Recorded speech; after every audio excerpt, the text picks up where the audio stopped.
Well, I guess the first thing after scanning the physical environment is really identifying those features that can contribute to safety, so that you can modify the environment.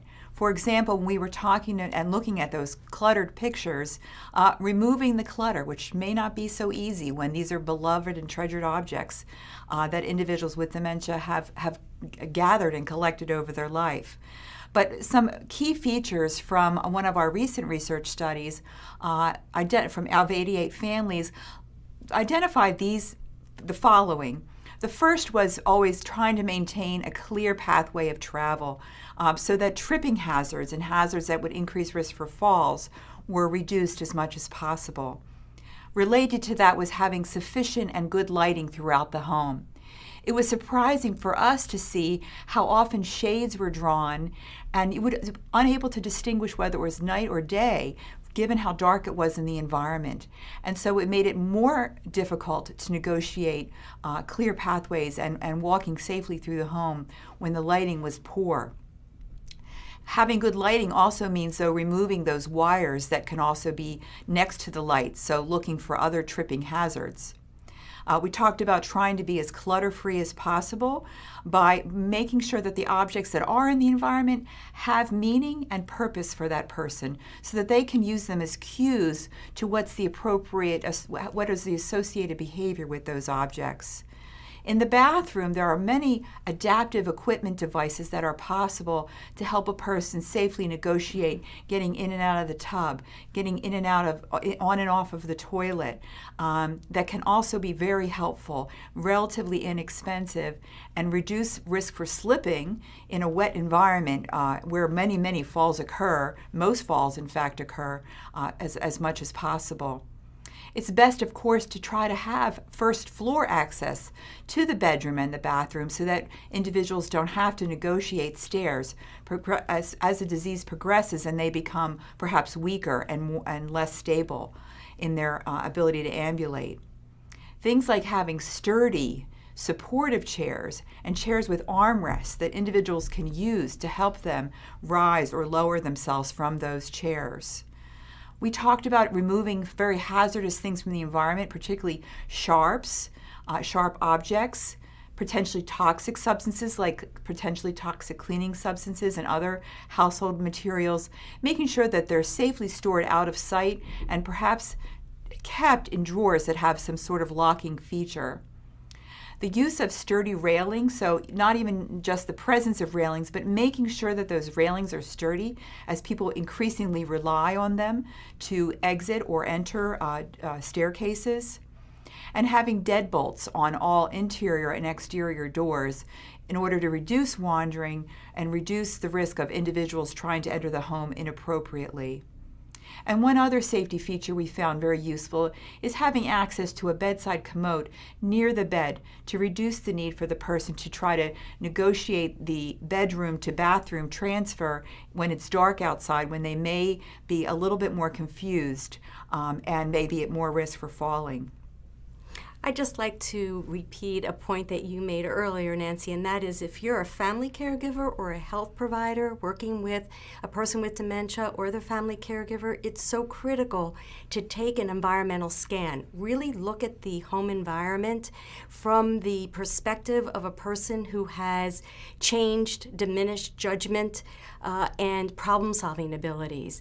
And these are just a few of the observed safety changes that families made.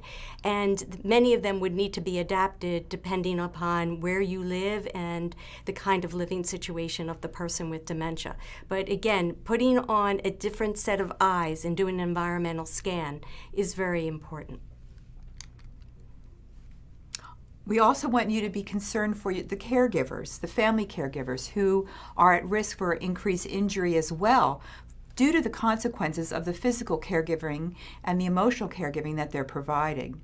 So they may be at risk for physical injuries such as back, arm, neck strain due to lifting, perhaps assisting someone from bed to chair or ambulating in and out of the home environment. They may be at risk for being hit or scratched or They may be at risk for being on the receiving end of a person's aggression, perhaps during bathing time, when individuals with dementia may become a little bit more agitated and may lash out. And so they're at risk for that type of physical injury. They may be at risk for being attacked with dangerous objects if those dangerous objects remain in the environment and persons with dementia may not know the appropriate uses for those objects. They're also at risk for their own risk for falls and injuries if they reside in the environment that has a lot of clutter and they're very preoccupied and probably exhausted. And so we need to be much more careful when considering our family caregivers. They also may neglect themselves, and often do, and miss doctor's appointments. So they may have some underlying illnesses going on that put them at risk for falling themselves, for not taking care of themselves and not having adequate nutrition and hydration.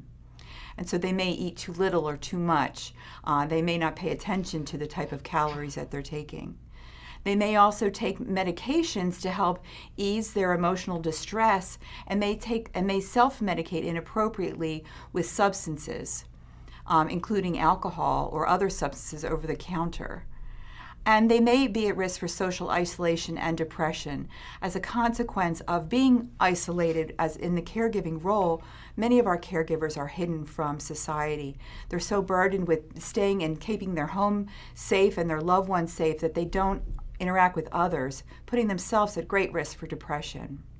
Nancy, I remember a case that we worked with of an 89-year-old frail older woman who was caring for her 6'5" husband. And she used to stand behind him as he ascended the stairs in case he fell, not realizing that she put herself at great risk because if he fell, he would fall on her and she would consequently fall.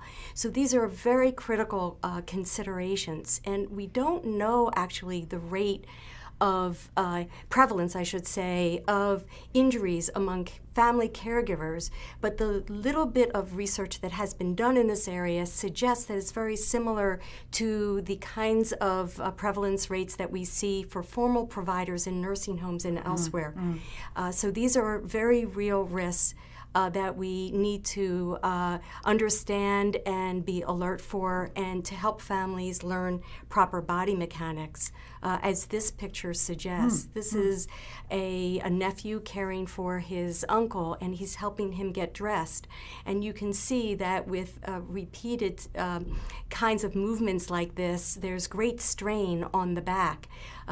However, a simple intervention is teaching the nephew proper body mechanics and how to help his uncle get dressed in a way that would not place him in harm's way.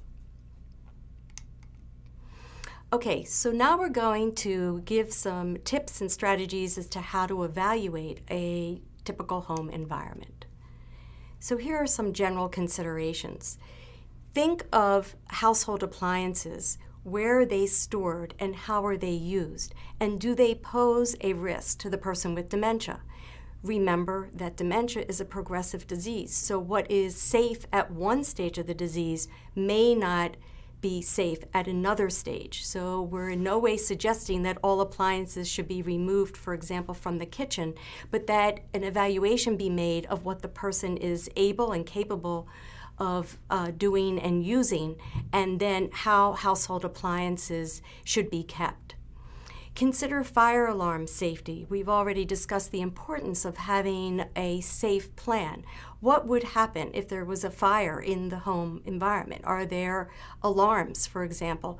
And is there a safety plan in place? Are there neighbors? Are there community watch experts? Are there police that should be notified in case a person is living alone with dementia? They would know how to help them if there was a fire. There's other issues such as taking special precautions during daily activities, looking again at the environment in terms of being able to navigate it ambulating and navigating it. What does the kitchen look like? And how about bathing? Is it safe for the person to get in and out of the tub? And if not, could special equipment be helpful? With a person progressing throughout the disease, they're also aging. And so vision changes, and we should mention hearing changes, are part of, age-related changes that people with dementia experience. So taking a look at the environment in terms of whether there's appropriate lighting for tests, for example, or getting dressed or bathing is very, very important.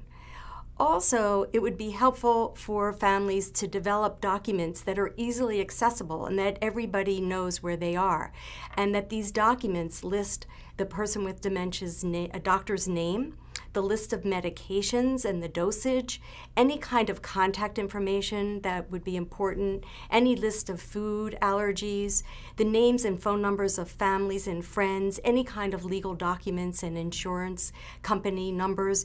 All of these things should be organized so that they are easily accessible and can be removed in case of a fire or in case of need.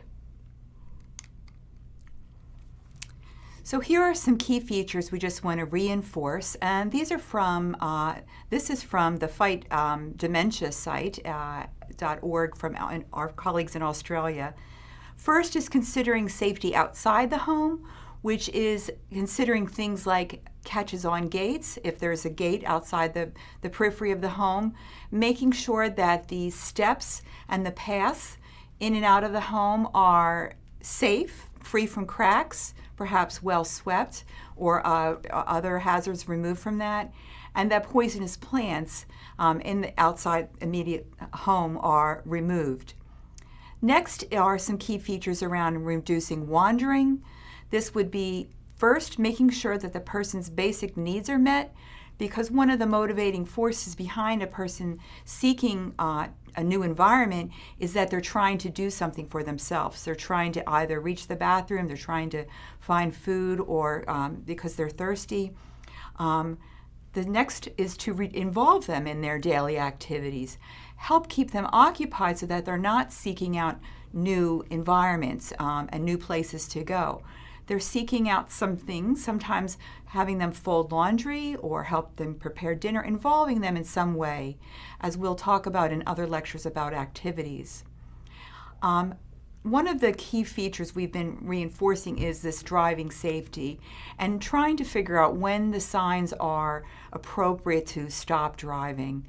Individuals in the early stage of cognitive impairment may still be able to maintain some ability to drive. And the regulations enforcing when driving is the rights of driving are to be removed do vary regionally throughout the United States and globally as well. But some signs can be, first, that the person is forgetting where they're going, especially when it's a very familiar place, like coming home from the store. If they're forgetting that they're going home, that's an important sign. If they're not able to negotiate in the car correctly by hitting curbs, or by making poor decisions or driving too slowly because they're having trouble processing the complex decisions that come with driving, or that once they reach a familiar place that they get lost in those familiar places. These are very serious signs that driving needs to be, the decisions around driving need to be, conversations need to be had about removing driving. And these conversations need to include the healthcare team.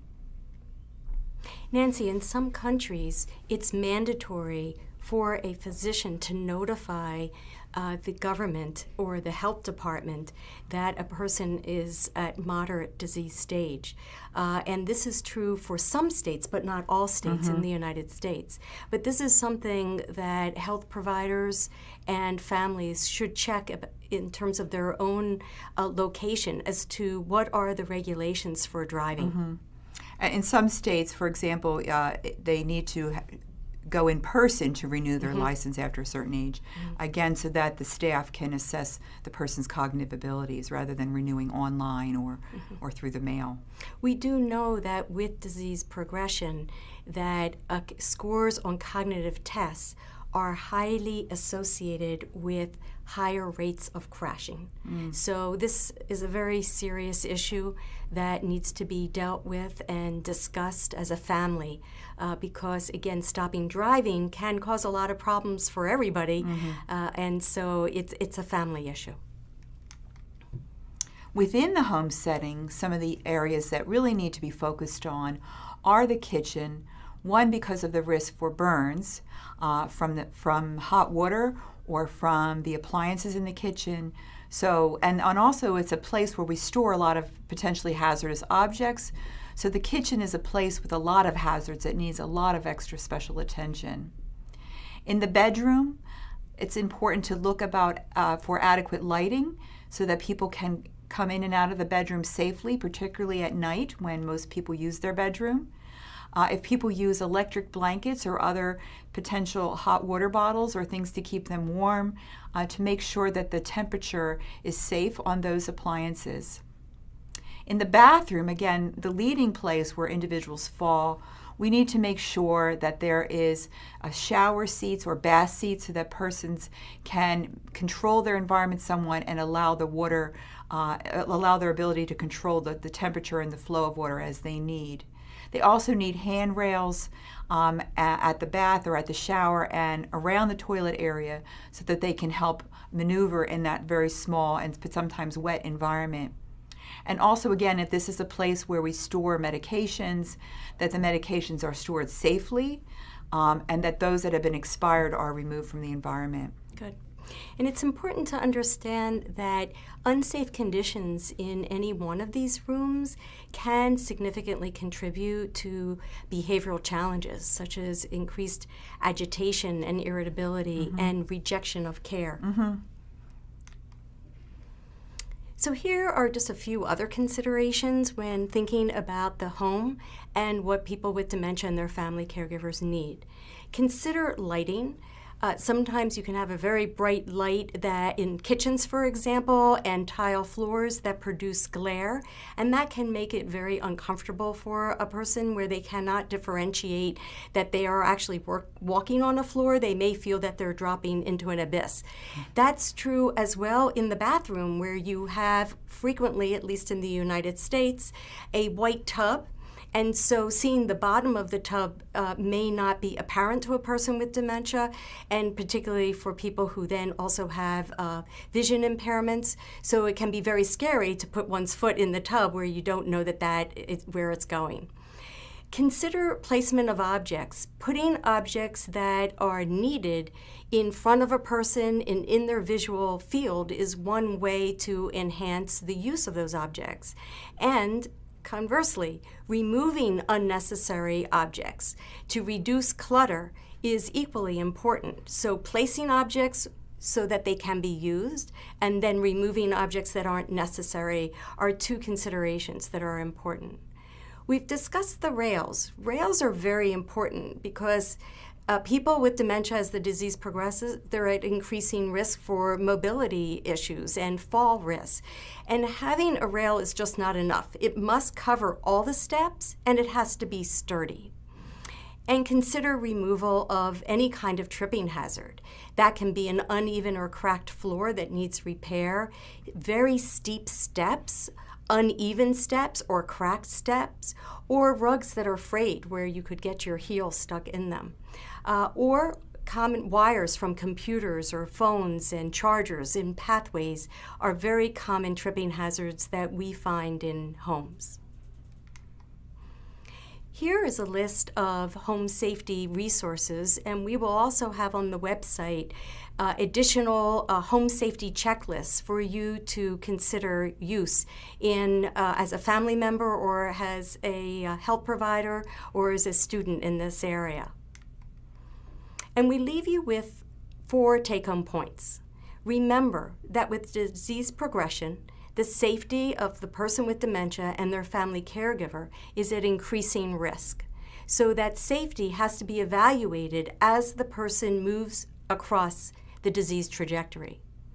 Home safety is an important aspect of ensuring the well-being of both the person with dementia and their family caregiver.